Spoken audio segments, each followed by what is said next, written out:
Hey guys, welcome to the Binge Zone. Shalana here, and on today's video, we're going to be talking about V-Wars, the latest Netflix original series. We're going to be talking about the virus, the vampires, the vertilax, the bloods, the disease, the science, and the pseudoscience of the show, because V-Wars does this thing where it takes real science and kind of mixes it up with pseudoscience. So we're going to be breaking all of that down in this video. And without further ado, let's just jump into the breakdown. Now, V-Wars is the story of two men. We have Luther being played by Ian Somerhalder and his friend Michael. They both contract this disease in the Arctic. Now, this is very prominent because the Arctic does house a lot of prehistoric type of viruses that were frozen over all these years. And as global warming happens, the polar ice caps are melting, therefore releasing these viruses. Now, our human immune systems are not built or ready to deal with these sort of viruses because they're before our time and we have evolved without dealing with them. So therefore our bodies don't have a natural combatant for these. And that's when they both get this virus. And this virus is what causes vampirism. Now, we know that this virus itself, Luther believes that this virus could be the end of all humanity because, again, we have no built-in immune system to it because we evolved without it.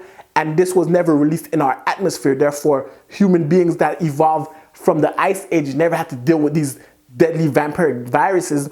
And therefore, that's why the virus activates in our dormant DNA or our junk DNA, if you will. And junk DNA is DNA inside of our system. Everyone has junk DNA.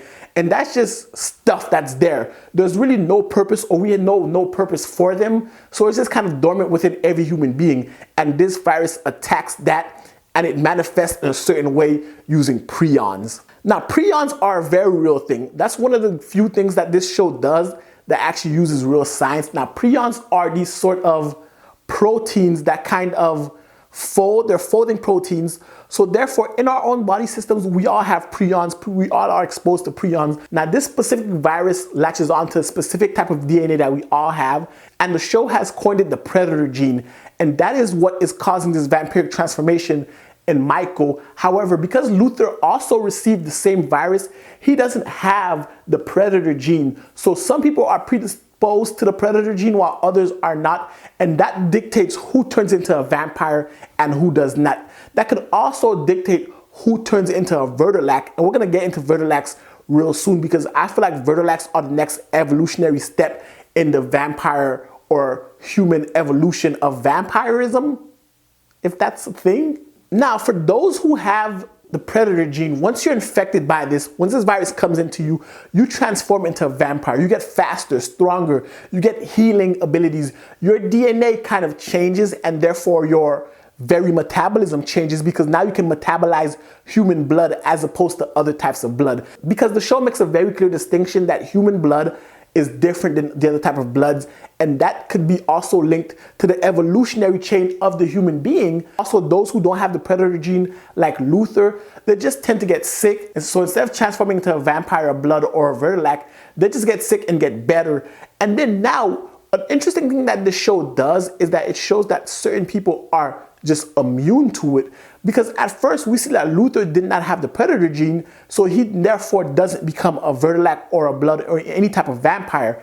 However, Luther's son Des does have the predator gene, and he was exposed to the prions that turn you to a vampire, so therefore he should have transformed into a vertilax or a blood. However, he did not. And that comes to show that maybe there is some sort of genetic immunity to this evolutionary process of becoming a vampire or a blood, even if you have the predator gene. So that's something that could be explored because we see that he has the predator gene, yet he doesn't transform. So that's very interesting in itself. Now, for those who actually become vampires, it could be said that they're not actually becoming a vampire, they're actually transforming to a different species. So instead of a transformation, it's more of a transfection, kind of like an infection that transforms you. And that could be linked to the fact that it's the next evolutionary chain in humankind. Think of the X-Men, because in the X-Men universe, a lot of people have the X gene, and that X gene, once awakens, you transform or you become a mutant, therefore you're the next step of human evolution. Because the show does this thing where it kind of likens the vampires to the Homo sapiens and the humans to the Neanderthal. And we know that Neanderthals and Homo sapiens lived together and even mated. But eventually, we humans, Homo sapiens, kind of outlived the Neanderthal and we're the next step of evolution. So in this show, the vampires could be the very next step, but that seems very flawed because vampires themselves, their very source of food is humans. So if we all become vampires, there is no source of food. Therefore, everyone is wiped out. So that might not be the next step. Now, what is interesting is some people become vertilacs and some people become bloods. But what makes you a blood and what makes you a vertilac? And that might be because of the different forms of prions, because like I said earlier, prions are folding proteins and there are various different types of proteins. So maybe exposure to a certain protein makes you a vertilac and exposure to others make you a blood. But then we see the vertilacs themselves are on a higher chain of evolution than the actual vampires or bloods, if you will.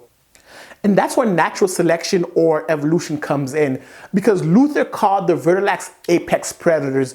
And we know that apex predators are always on the top of the food chain. Therefore, it becomes vertilac, blood, human in that order. So if vertilacs are the apex predators, they're the next step or the highest step. So therefore, bloods themselves are one step down on the evolutionary chain. They're not quite vertilacs and not quite humans, because bloods kill their victims and eat them, therefore kind of cutting into their own food supplies. However, when it comes to vertilacs, they don't kill their prey. Their prey lives so they can continue feeding. So therefore, we see that vertilacs are able to sustain their food bank, therefore live longer, where vertilacs are able to do that. Bloods are not. They kill their food source and therefore limit their own existence, while vertilacs, being the next step, an evolution of the blood, is able to prolong their own existence by continuously feeding on the same food materials or the same person without killing them. While the show and Luther may have a lot of information on the bloods, the vampires themselves, not a lot of information has been given in this first season, because we don't know what causes the transformation between vertilac and blood. We don't know if it's curable or reversible. And with that knowledge, we don't know if we're all going to become eventually vertilacs and phase out the rest of humankind and vampire blood kind. Because we know the Denisovans and the Neanderthals were subspecies of the human race. And now we see that human beings and bloods could be subspecies of the vertilacs. So that's one way of looking at the virus itself and the way it spreads. And maybe your life expectancy as a blood is not as high or long as it is as a vertilac, because we see the vertilacs themselves, or we see her, she's able to live longer without actually killing anybody. So maybe it's the step in between the evolutionary step, the Neanderthal, and it's always meant for the vertilacs to reign supreme while the bloods phase out. Anyway, guys, that's my thoughts. Let me know in the comment section below if you like this video, what you think of the show and the virus and the pseudoscience. I'd love to hear your feedback. And if you like this video, definitely give it a thumbs up. Hit the subscribe button if you guys have not already. Until next time, binge on.